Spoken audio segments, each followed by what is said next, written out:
Welcome to Excel Formula Efficiency Series number 3. Hey, this is a series where we learn how to build fast calculating formulas for big spreadsheets. Hey, if you want to download this workbook and follow along, click on my YouTube channel, then click on my college website link, and you can download the workbook, Excel Formula Efficiency Series. Hey, in this video here, we want to see how we can create multi-conditional formulas for 2003 and other earlier versions to sum, count, and average, and then we're going to compare them to the D formulas, the database formulas that are built in, and we'll time them and we'll see which one is faster. Now, you can't use these database functions unless you have your data set up like a database, which in fact a lot of data is. So a lot of people out there are using sum product or various other formulas, and their data set up like this, and they could just be using the database functions. Alright, let's start this off. We're going to add, we have 3 criteria. So equals sum product, and I'm going to do open parentheses, and I'm going to go get the sales rep data. So I click in the top cell, Control Shift down arrow, and then I'm going to hit F4 to not only to lock it, but have the screen jump back up. Now we don't really need it locked, but that jumping back up the screen is quite nice. Equals this person right here, close parentheses, and then we'll multiply.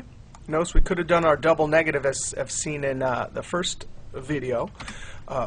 Open parentheses, go over and get our customer, Control Shift down arrow, F4. Equals Fred Meyer, close parentheses, times, open parentheses, and then we'll go over and get our product. Click on the top cell, Control Shift down arrow, F4 equals this one right here, close parentheses, times, and finally we have to get our sales numbers. Control Shift down arrow, F4. And we have close parentheses. So, and this is, we're using some products, so we don't have to hit Control Shift Enter, we just hit Enter. Now, how do we count? Now watch this, I love this trick. If you're counting and summing, just put this first formula in edit mode, scoop it out, highlight, copy, escape, click in the cell, F2, Control V, and then we can just get rid of this last little part, times the sales, because the act of multiplying trues times true will give us a false for every situation where there's 1, 2, 3 trues. Any other situation where there's not 3 trues, it'll give us a 0. And then I can hit Enter. Now, when these come up, it means I left off some parentheses. I never trust these, especially with big formulas, because it can't guess. So I always say no. And then I say, I'll edit it, click OK. Sure enough, I have one too many parentheses. All right, I'll hit Enter, and there's 49. Now, how do you average? Now, we can't use a straight true-false situation because it'll give us 0. So we have to do average and then if. And this is a common equals average. This is a common construct when you don't want the zeros from your true-false. So we'll say if. And then we'll do our ranges. The sales rep, Control Shift down arrow, F4 equals this chin right here. Then by comma and then a second if, and we'll go get the range for customer. Control Shift down arrow, F4 equals Fred Meyer. Then comma if, and finally we need the product column. Control Shift down arrow, F4 equals our Carlota. That's the criteria. So we have 3 ifs, and then we say comma, and if that's the case, what do we want? Then we want the sales column. Control Shift down arrow, F4 to jump it back up. Close parentheses on the if, close parentheses on an if, close parentheses, close. You can always tell when you get to the last parentheses when there's a black parentheses, and then hit Enter. That didn't work because this is an array formula, so I have to hold Control and Shift and Enter. All right, now let's see how to do it with database functions. Totally much faster, and when we time them, our jaws should drop. Now, how do you do D functions? You got to have criteria in cells, which is not a problem. You have to have the field names here and the criteria below.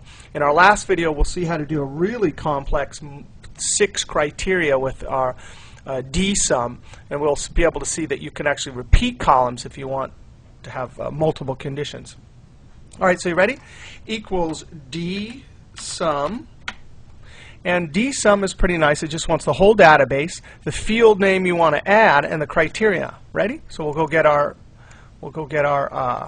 database. I'm going to click in the top fields and then hold Control Shift down arrow and then F4. And then the field, it's sales. I never trust my typing, so I'm going to click on that sales right there. By the way, if you didn't trust your typing and then you want to convert that to an actual static word in quotes, you could then highlight and hit F9. That's calculate. Comma, and then now we just get our criteria. Now wait a second. It can't be that easy. Look at our whole database, our field we want to sum, and then the criteria, and you hit enter. No way. Is that so easy? All right, totally amazing. Now I'm going to click back in this cell and hit F2. I'm going to copy this whole thing, because guess what? Everything's the same except for we're going to use a different function. Actually, I'll just highlight this right here. Control C, escape. Now I'm going to click in the cell and type equals D average. And I'm actually going to highlight that parenthesis and Control V. You got to be kidding me. D average. Database, it's still averaging the sales, and there's the criteria. Hit enter. Actually, I'm going to put this in edit mode. That's the wrong formula. Average doesn't count. D-average averages. So I'm going to copy that, escape, click down here, and Control V. Now I'm going to delete this, and now I'm going to do equals D count. And I'm going to do that same little trick where I paste. You got to be kidding me. Is it going to count? D count. It doesn't like I pasted all of that. Ready? Get rid of that. Name error means that it found a word that's not a function or a defined name. Enter. Now let's time these. All right, you ready? Here's this one. If you're joining us, you got to go back and watch this video to figure out how to build this timer, which is super easy. All right, so and then we're going to time this. I'm going to click on this. And it should say, 0.195. So I'll put 0.195 right there. Actually, I'm going to decrease the size here. All right, and now we'll time this one. 0.045. 0.045. You got to be kidding me. That is so much faster. Let's try that. Let's try this one right here. Okay, this is counting. I'm going to click the timer. 0.039. 0.039. And then we'll time this one. 0.031. 0.031. All right, so that's pretty close. How about this one? We'll time this one. 0.061. 0.061. And then we'll time this one. 0.00392. Now, this is kind of cheating because really every time you time these, you're going to get a slightly different value.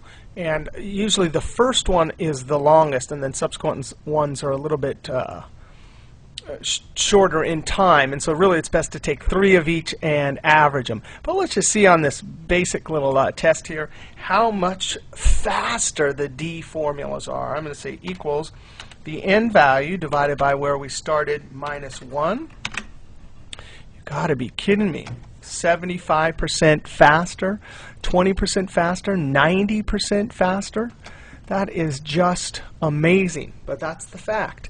If you have large spreadsheets and your data is set up in a database with field names at the top, records in rows, please use the D formulas instead of your sum products and other variations because they're faster.